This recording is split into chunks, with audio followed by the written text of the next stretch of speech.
네, 오늘 드디어 우리 베드로후서 전서와 후서를 마치는 마지막 시간이 되었습니다. 오늘은 베드로후서 3장의 내용을 같이 살펴볼 텐데요. 오늘 내용에 앞서서 우리 지난주에 공부했던 우리 2장을 잠깐 복습하고 가도록 하겠습니다. 그 당시 영지주의 사람들이 교회 안에 들어와서 교회를 힘들게 하는 여러 가지 이제 가르침 중에 이제 두 가지를 지난 시간에 살펴보았었죠. 그 두 가지 중에 첫 번째가 무엇이었을까요? 우리 2장 1절에 나오는데 예수님의 신성을 부인하는데 여기 2장 1절의 표현을 조금 이렇게 그대로 가져와 보자면 자신들의 사신주를 부인하다 이렇게 예수님께서 십자가에서 우리를 사셨다는 것을 부인하고 살았다는 겁니다. 이걸 우리 삶에 어떻게 적용했었죠? 우리도 오늘날도 여전히 예수님께서 우리를 사셨다는 그분의 대속을 부인하면서 살 수 있을까요? 예수를 믿는다고 공언하는 우리가 예수님의 대속을 부인하는 모습은 어떤 게 있다 그랬죠? 두 가지 말씀드렸었는데 첫째는 어디에 눌려 사는 거예요? 죄책감에 눌려 사는 겁니다. 그러니까 예수님이 십자가에서 내 죄를 대신해서 다 갚으셨다라는 것을 나는 머리로는 알고 있는데 여전히 내가 지은 그 죄의 짐을 가지고 힘들게 사는 거예요. 이건 뭘 부인하는 거라고요? 예수님의 십자가 대속을 부인하는 것과 똑같다는 겁니다. 근데 이런 것과 정반대로 또 어떤 삶이 있어요? 맞아요. 예수님이 나를 사셨다는 말은 누가 내 주인이란 뜻입니까? 예수님이 나의 삶의 주인이란 뜻이에요. 그런데 여전히 내 뜻대로 내 멋대로 살아가는 삶 역시도 예수가 나를 자신의 피로 사셨다는 것을 부인하는 삶이다 라고 말씀을 드렸습니다. 그리고 베드로가 경고했던 두 번째가 있었죠. 두 번째 우리 2절에도 나오는데 그게 뭐였을까요? 2절이었습니까? 2절, 7절 뭐 이렇게 나온 두 번째가 뭐였어요? 호색, 맞아요. 호색하는 거였습니다. 베드로는 여기 이 당시 이제 호색으로 멸망했던 사람들의 역사를 쭉 이야기했는데 처음에 누구 얘기했죠? 노아. 두 번째는 소돔과 고모라 이 이야기를 했습니다. 노아 시대 때 사람들의 모습이 어땠다라는 것을 단적으로 보여주는 표현이 뭐였는지 기억나세요? 창세기 6장에 나오는데 하나님의 아들들이 사람의 딸들하고 자기가 좋아하는 대로 그냥 결혼하고 살았다. 이게 노아 홍수 하나님이 심판을 할 수밖에 없었던 배경이었습니다. 하나님을 믿는 백성들이 세상 여자들의 아름다움을 탐욕에 빠져서 그냥 호색하고 음욕을 품으면서 자기 멋대로 살아가는 게 노아 당시의 모습이었다고 성경은 정의하고 있어요. 그 결과 하나님은 물로 세상을 심판하셨어요. 자, 그러면 소돔과 고모라는 그때 상황이 어땠다고요? 말하기 부끄러울 정도로 남자들은 남자들끼리 여자들은 여자들끼리 뭐 경계도 없이 그냥 그렇게 성적으로 매우 문란했던 시기가 이 소돔과 고모라 당시였어요. 그래서 그러한 성적인 문란으로 인하여 하나님께서는 이번에는 불로 심판하신 이야기가 나오죠. 그러면서 제가 하나 말씀드렸던 것이 이스라엘 백성들이 출애굽을 하면서 가나안 땅에 들어가기 바로 전 그 시딤이라는 곳에서 이제 조금만 발만 내디디면은 약속의 땅 가나안으로 들어갈 그 순간에 이스라엘 백성들을 가장 크게 멸망하게 만들었던 것이 무엇이었을까요? 바로 음란함입니다. 간음이었어요. 영적 간음을 수반한 간음. 모압 여자들이 발람 선지자의 이 계율로 모압 여자들이 그 시딤으로 이렇게 보내졌어요. 그래서 이스라엘 남자들이 그 여인의 아름다움을 보고 그냥 문란한 성관계를 갖게 되고 그들이 가지고 들어온 우상까지도 자기가 섬김으로 인해서 이스라엘 역사상 가장 많은 사람들이 그곳에서 그 약속의 땅 가나안 가장 가까운 그곳에서 멸망하게 됐다는 겁니다. 오늘 우리도 마찬가지예요. 이제 약속의 땅이 거의 다 다다르고 있는 예언의 내용으로 보면 그 발가락 마지막 예언 끝자락에 살고 있는 우리도 역시 예수의 재림을 이제 거의 맞아야 할 때가 다 된 우리도 역시 사단은 어찌 보면 이 음욕이라는 것, 음란이라는 것, 육적으로든 영적으로든 그것으로 하여금 우리를 멸망하게 만드는 아주 귀한 도구로 사용하고 있다는 것을 우리는 기억해야 할 것입니다. 이것이 우리가 지난 시간에 살펴보았던 두 가지 내용이었습니다. 자, 그러면 영지주의자들의 세 가지 메인 가르침 중에 마지막 한 개 남은 게 있죠. 예수 그리스도의 신성과 대속을 부인하고 쾌락주의적으로 마음대로 살려고 하는 가르침이 있었고, 마지막은 무엇을 부인하는 게 하나 남았죠? 재림입니다. 그럼 그 내용은 어디에 나올까요? 3장에 나옵니다. 그래서 오늘은 이 예수의 재림이 없다라고 부인하는 자들을 어떻게 반박하고 있는지 그 내용을 함께 살펴보도록 하겠습니다. 어떻게 보면 이 3장의 내용은 예수의 재림을 기다리는 우리에게 있어서도 너무 확실한 어떤 증거의 말씀이 되니까요. 한번 같이 잘 살펴보겠습니다. 먼저 1절과 2절을 같이 읽겠습니다. 베드로후서 3장 1절과 2절. 베드로후서 3장 1절과 2절을 같이 읽겠습니다. 사랑하는 자들아. 자, 시작. 사랑하는 자들아, 내가 이제 이 두 번째 편지를 너희에게 쓰노니 이 두 편지로 너희의 진실한 마음을 일깨워 생각나게 하여 곧 거룩한 선지자들이 예언한 말씀과 주 되신 구주께서 너희의 사도들로 말미암아 명하신 것을 기억하게 하려 하노라. 자, 먼저 베드로는 여기 아주 반복적으로 어떤 표현을 쓰고 있는가 하면 내가 이 글을 쓰고 있는 이유가 뭔지를 얘기해요. 그 이유가 뭐라고 지금 이야기를 하죠? 진실한 마음을 일깨워 생각나게 하는 거예요. 생각나게 하는 거예요. 그 밑에도 보면 사도들로 말미암아 2절에 사도들로 말미암아 명하신 것을 뭐하게? 기억나게. 지금 편지를 쓰는 이유는요. 뭔가 새로운 것을 가르쳐주기 위함이 아니라는 겁니다. 예전에 사도들을 통해서 이미 배운 것들, 그런 것들이 잘 생각나게 하기 위함이라는 겁니다. 여기에 아주 키포인트가 있어요. 여러분, 성도들이 그 당시 영지자들의 가르침으로 인해서 막 신앙이 흔들리고 막 했던 게 그들이 성경을 잘 몰라서가 아니라는 거예요. 그들이 뭔가 새로운 가르침을 어떻게 성경적으로 방어해야 될지 성경에 대한 기초가 없었기 때문이 아니라는 겁니다. 그들은 이미 사도들을 통해서 이미 다 배웠어요. 예수의 재림의 확신과 예수 그리스도의 십자가의 대속과 우리가 어떤 삶을 살아야 되는지를 이미 그들은 다 배웠습니다. 모르는 게 아니에요. 근데 왜 그들이 그런 영지주의자들의 거짓 가르침에 획획 쓰러질까요?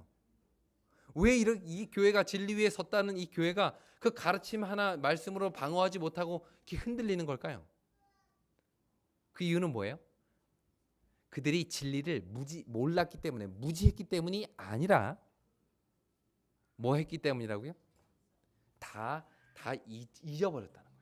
다 잊어버렸다는 거예요. 여기 생각나게 하여라는 표현 1절에 보면 내가 진실한 마음을 일깨워 생각나게 하려고 했다라고 할 때 이 말은 상기시키다 이런 뜻입니다. 그러니까 예전에 배웠던 것, 알았던 것, 이것을 어디 저 밑에 어디 우리 이사할 때 짐 정리하면서 지하실 어디 창고에다 처박아 두었다가 어디 있는지도 잘 모르는 것처럼 그냥 그렇게 잊고 사는 거예요. 처음에 사도들에게 가르침을 받고 그래 그렇게 살아야 되는구나 라고 이미 우리는 알고 있는데 그것을 그냥 다 신앙을 하면서 그냥 다 저 어디 지하실에 처박아 두고는 잘 생각하지도 않고 산다는 겁니다. 여러분 혹시 여러분 침례 받으시기 전에 침례 공부했던 거 기억나세요? 침례 공부 다 이렇게 열심히 하셨죠.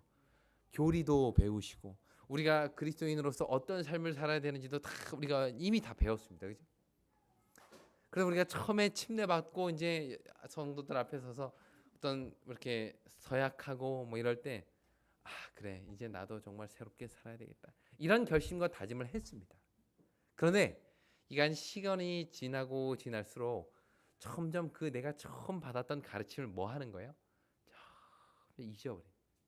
모르는 건 아니에요. 근데 내 관심에서 점점 사라지는 거예요. 그리고는 나의 초점이 점점 세상으로. 여기 2절에 보면 기억하게 하려 하노라라는 표현이 나오는데요. 이 기억하다라는 말은 깊이 생각하다, 묵상하다라는 뜻입니다. 이미 지식은 알고 있어요. 어떻게 살아야 되는지 우리는 성경절도 알고 있어요. 근데 문제는 그 말씀을 내가 마음에 깊이 생각하고 그 말씀대로 살기 위하여 깊이 말씀을 묵상하고 이런 걸 하지 않는다는 거예요. 마치 소가 아침에 먹은 여물을 점심때쯤 다시 끄집어내 가지고 꼭꼭 씹어 이렇게 되새김질하는 것처럼 이미 알고 있는 지식들을 우리의 삶에 반추하고 되짚어보고 근데 그 말씀에 비추어서 자신의 삶을 돌아보는 이런 일들을 하지 않았다는 거예요. 여러분 기억하십시오. 이 당시 초대 교회가 거짓 가르침이 막 들어와서 그 사람들 뒤흔는 거는 그 사람들이 성경을 잘 몰랐기 때문이 아니라는 거예요. 이미 그들은 다 배웠습니다. 예수의 십자가 그 대속 그들의 가르침의 핵심이었습니다. 그 예수를 믿는 사람이 어떻게 경건한 삶을 살아야 되는지는 이미 그들은 다 배워서 아는 사람들이에요. 주의 재림이 가까웠음을 그것을 기대하며 고대하며 살아야 된다는 거 모르는 사람이 없었어요. 근데 왜 무너질까요? 그 말씀을 생각하지 않고 그 말씀과 상관없이 살아가는 성도들의 삶 때문이었다는 것입니다. 반면에 이런 거짓 가르침을 따르는 자들은 어떤 특징을 가지고 있는가? 5절 말씀을 보시겠습니다. 5절 제가 읽겠습니다. 이는 하늘이 옛적부터 있는 것과 땅이 물에서 나와 물로 성립된 것도 하나님의 말씀으로 된 것을 그들이 일부러 잊으려 함이로다. 지금 여기 5절에 나오는 요 내용은 어떤 내용을 지금 얘기하는 거죠? 땅이 물에서 나와 물로 성립된 것 이걸 말씀을 하시. 이거 다 창세기 1장의 얘기입니다. 그런 모든 것들을 이미 이 사람들은 말씀을 통해서 배워서 다 뭐 하고 있어요? 알고 있어요. 근데 뭐 했다는 거예요? 일부러 다 기억을 잊으려고 했다는 거예요. 더 이상 생각하지 않으려고 했다는 겁니다. 여기 잊으려고 했다라는 이 말은 더 이상 거기에 대해서 관심을 두지 않고 외면하다라는 뜻이에요.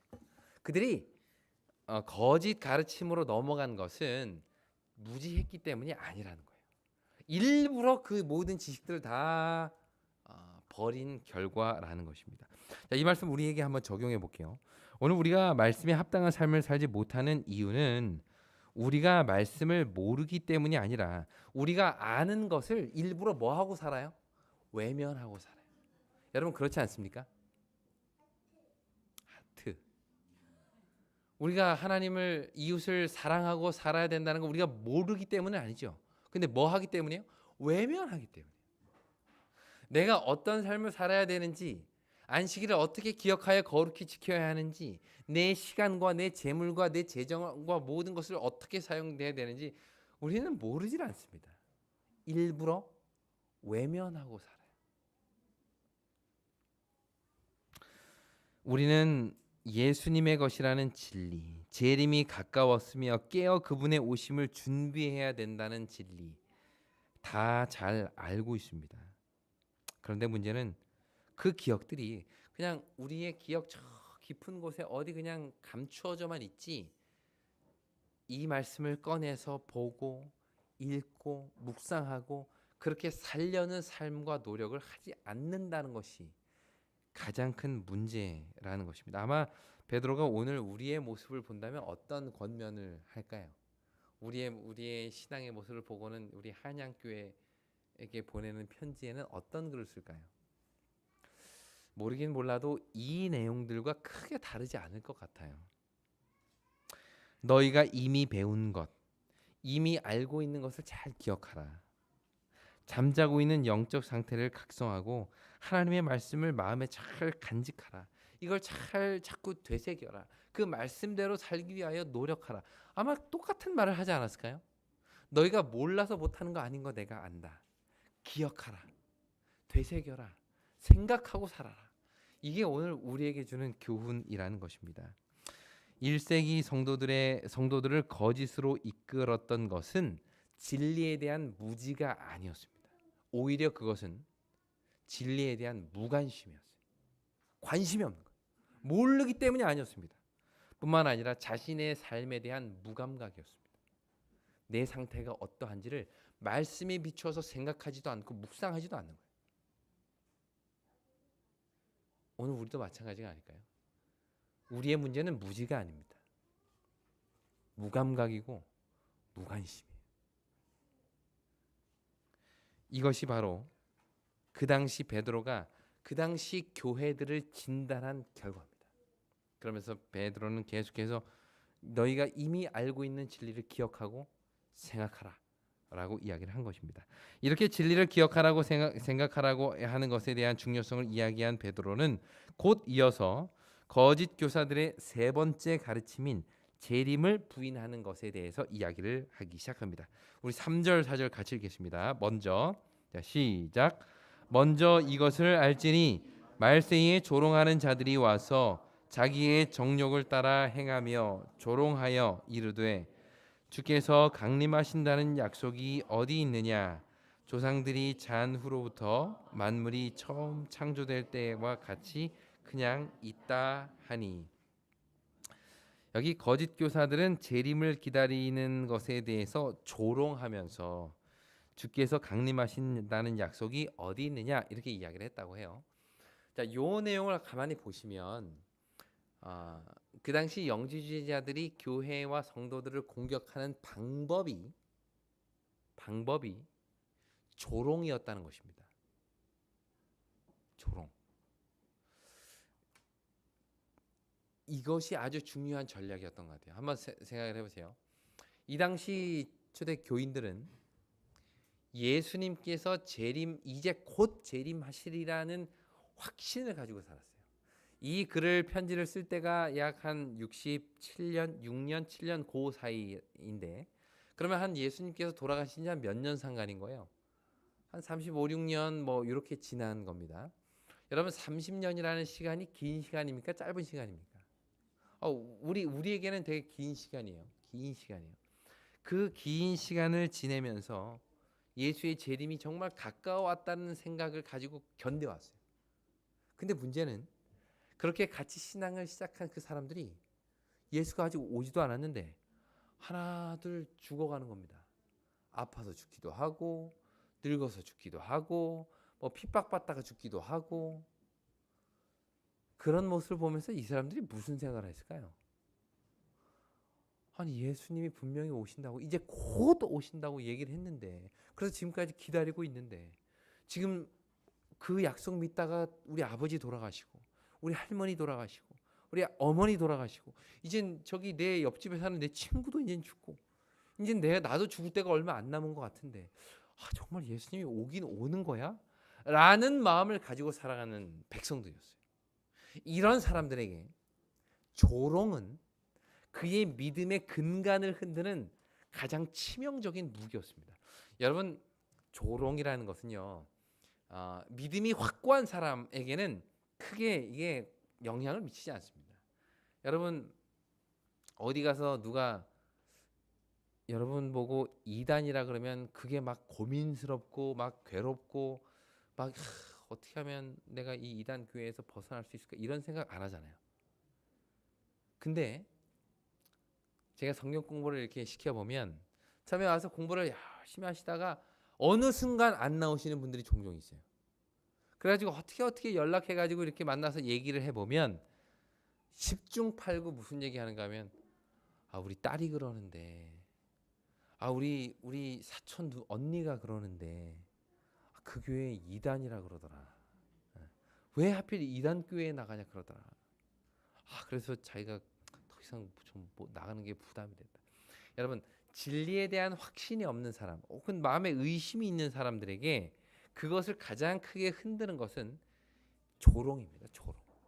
야 네가 믿는다고 예수님이 오신다고? 야 예수님이 오긴 언제 오냐? 야 온다는 얘기가 성경에 어디에 있어? 여기서 말하는 성경은 이제 구약인데 예수님 재림하신다는 다시 오신다는 얘기가 성경에 어디 있냐? 야 말도 안 되는 거 믿고 그래. 이 말 한마디가 이 조롱 한마디가 그들의 신앙의 근간을 흔드는 아주 치명적인 무기가 되었던 것이에요. 이 당시도 마찬가지였습니다. 성도들의 마음을 가장 뒤흔드는 것은 이 영지주의자들의 아주 철저하고 논리적인 반박이라기보다는 그들의 조롱이었습니다. 지금 현재 그들이 가지고 있는 고민에 대한 갈등에 대한 조롱. 그것이 그들의 믿음을 흔들어 놓았던 것이죠. 자, 이런 상황에서 베드로는 백성들에게 어떤 말로 그들의 믿음을 확고하게 했을까요? 그 내용이 바로 8절입니다. 우리 8절 다 같이 읽겠습니다. 사랑하는 자들아, 시작. 사랑하는 자들아, 주께는 하루가 천년 같고 천년이 하루 같다는 이 한 가지를 잊지 말라.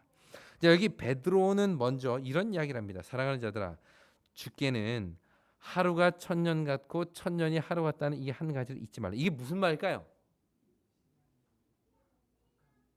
시간에 국한되지 않아. 어떤 분들은 하나님 인간에게 있어서 천년은 하나님에게 있어서 1년과도 같다라고 이제 1년이 아닙니다. 죄송합니다. 하루와도 같다라고 이야기를 해요. 그래서 이 지구 역사를 총 이렇게 7-7천년으로 이렇게 나눕니다. 그래가지고 아담 때부터 시작해서 6천년 지구 역사 6천년이 딱 되면 요거를 하나님에게 있어서는 며칠이 지난 거예요? 6일이 지난 거예요. 이제 6천년이 지나면 하나님한테는 뭐가 시작되는 거예요? 안식이 시작되는 거예요. 그래서 6천년이 지나고 7천년으로 도래하면 그때 이 새 하늘과 새 땅이 이 땅에 임할 것이다 라고 주장하는 사람들도 있어요.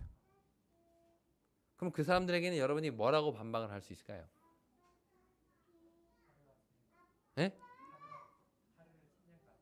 네. 맞아요. 여기 보니까 인간에게 뭐라고 표현했죠? 주께서는 우리에게 있어서는 하루가 주님의 한테에 있어서 하루가 우리에게는 천년 같기도 하고, 근데 반대로 하나님에게 있어서의 천년은 우리에게 있어서 하루와도 같다, 이런 표현이거든요. 이게 그러면 바꾸어 말하면 하나님에게 있어서 천년은 또 우리에게 뭐가 되는 거예요?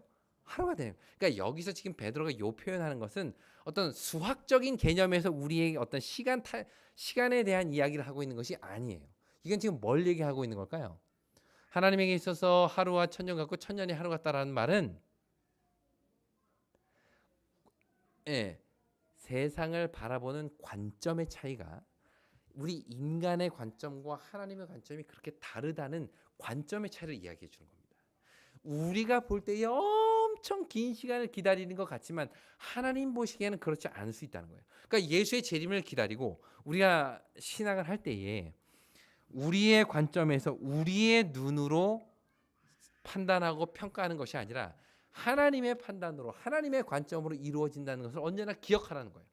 내가 이해할 수 없다고 해서 하나님이 틀린 것이 아니라 이 모든 지구의 역사는 하나님의 뜻대로 하나님의 관점대로 운행되고 있다는 것을 기억하라. 지금 그 얘기를 하는 겁니다. 그러면서 왜 그러면 하나님은 이렇게 지체하실까? 재림이 왜 이렇게 지체될까에 대한 대답을 이렇게 주고 있습니다. 9절 같이 읽겠습니다. 주의 약속은 9절입니다. 시작.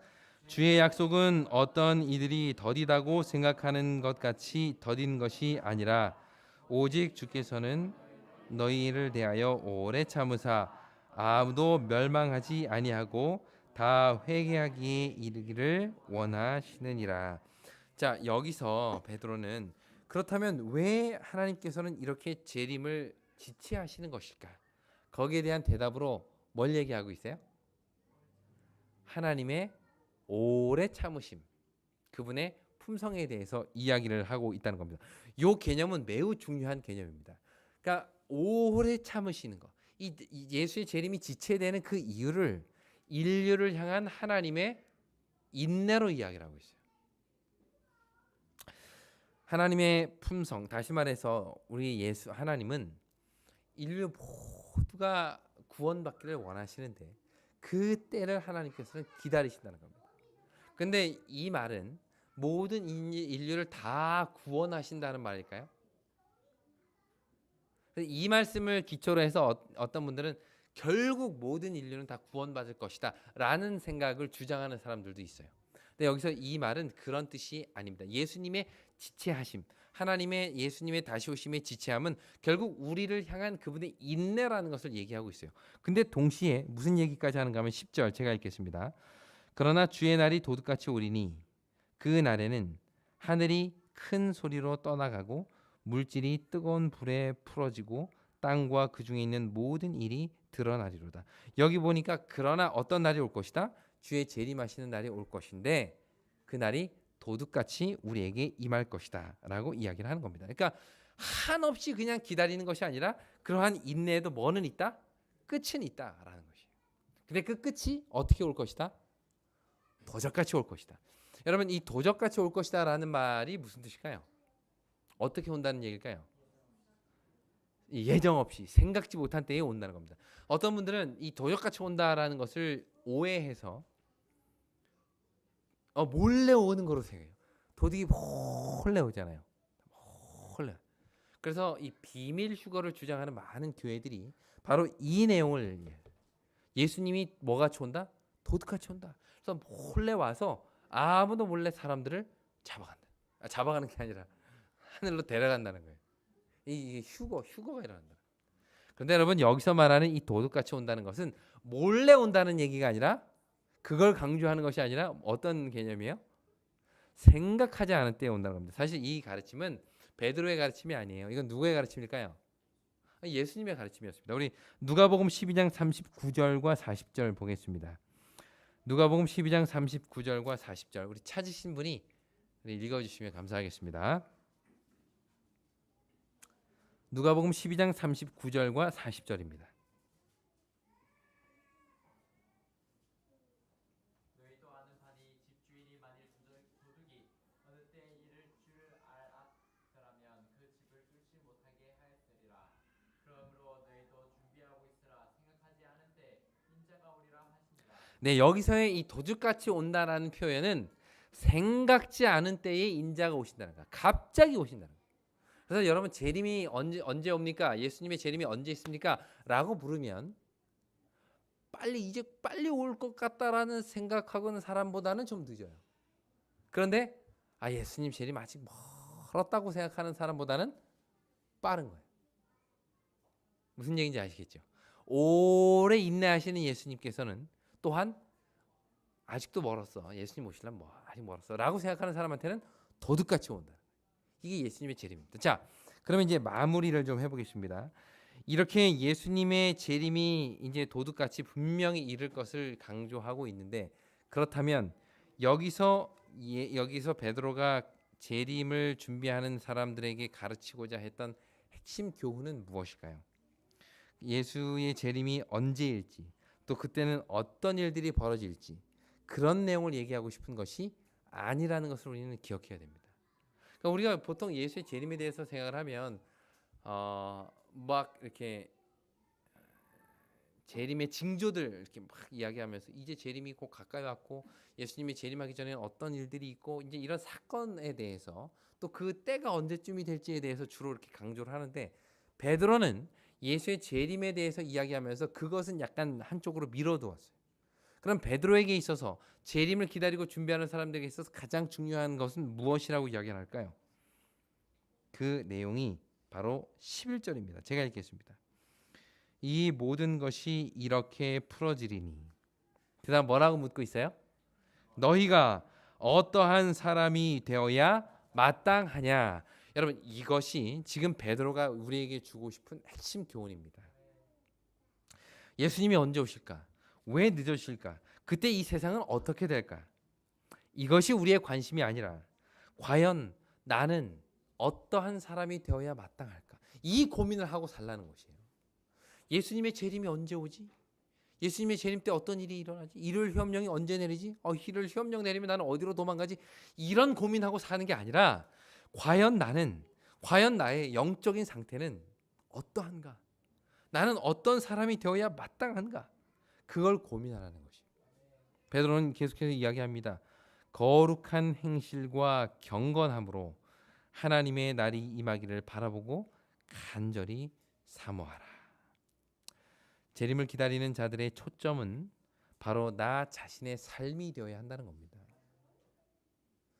언제 일요일 협령이 내릴지, 언제 어떤 환란이 닥쳐올지 이런 거에 집중하지 말고 오히려 우리는 나 자신의 삶이 어떠한지를 돌아보고 자신이 정말 거룩한 행실과 경건함으로 주의 재림을 준비할 만한 준비가 됐는지 그것을 스스로에게 물으라는 것이에요. 제가 오늘 여러분에게 묻습니다. 여러분 우리는 어떤 사람이 되어야 마땅할까요? 이제 주의 재림이 가까운 이때에 우리는 어떤 삶을 살아야 마땅할까요? 과연 우리는 여기서 이야기하는 것처럼 거룩한 행실을 날마다 보이며 살고 있습니까? 여기서 이야기하고 있는 것처럼 경건함을 날마다 삶의 모습에서 보이고 살고 있느냐는 것입니다. 오늘 예수님은 우리에게 묻습니다. 너희가 주의 재림이 가까웠다며 나는 예수의 재림을 기다리는 재림 성도라고 이야기하며 살아가는 너희는 과연 어떠한 사람이 되어야 마땅하냐? 오늘 하루하루를 살아가는 우리에게 주시는 예수님의 질문이 바로 이것임을 기억하시고 우리의 삶 속에서 우리의 모습 속에서 주의 재림을 준비하는 자들의 합당한 행실과 경건함으로 우리의 삶이 꼴지어지게 되기를 간절히 바라면서 오늘 말씀을 마치겠습니다.